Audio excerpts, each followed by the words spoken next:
ka, pupunta yung mga tropa mo, gusto mong patulugin, ayaw mong tabi sa kama, pwede to, no? So, nagiging kama siya. Gusto niya, alauna, alas dos. Yan. Hindi, ano ko sa inyo? Turo ko sa inyo, ganyan lang. And, tapos ito, meron dito sa likod.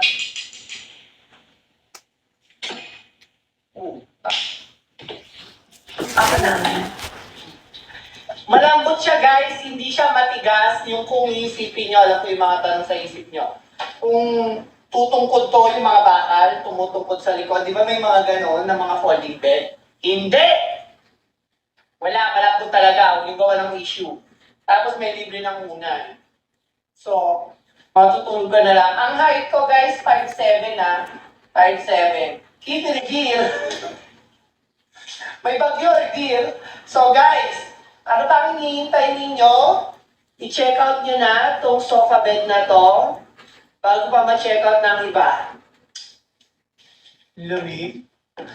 Medyo expensive siya guys. Okay lang. Okay lang. Reflex ko to ha. Guys, ito yung nagiging sofa bed. Bonggang-bongga. Kaso nga lang medyo mahalin. Carry nyo? Carry nyo, bibili nyo? O, flex ko na lang, ha? May kasama na siyang unan. Ang dali-dali niya lang i-assemble, guys. So, pag normalan, ito siya. Diba? So, pwede ito, pang extra bed. Kung magpapatulog ka, pupunta yung mga tropa mo, gusto mong patulugin, ayaw mong tabi sa kama, pwede ito. So, nagiging kama siya. Gusto niya, alauna, alas dos. Hindi, ko sa inyo. Turo ko sa inyo. Ganyan lang. And, tapos ito, meron dito sa likod.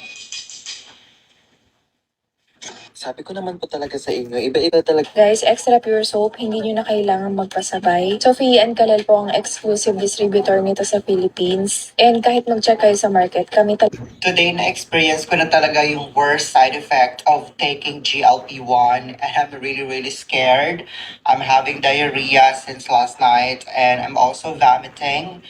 Now, feeling ko one of the factor would be because nagtaas ako ng dosage from 2.5 to 5 mg and to be honest, it's kind of scary kasi ilang beses ako pabalik-balik sa toilet.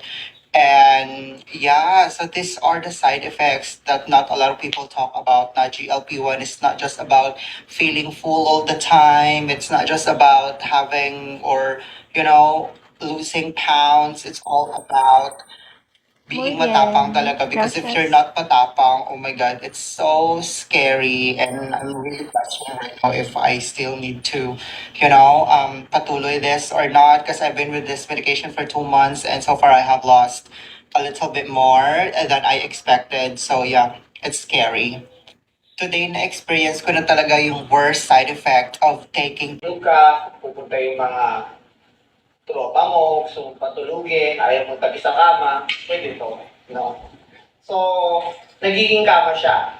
Gusto niya, alauna, alas dos. Yan. Hindi, ko sa inyo. Turo ko sa inyo, ganyan lang. And, tapos ito, meron dito sa likod.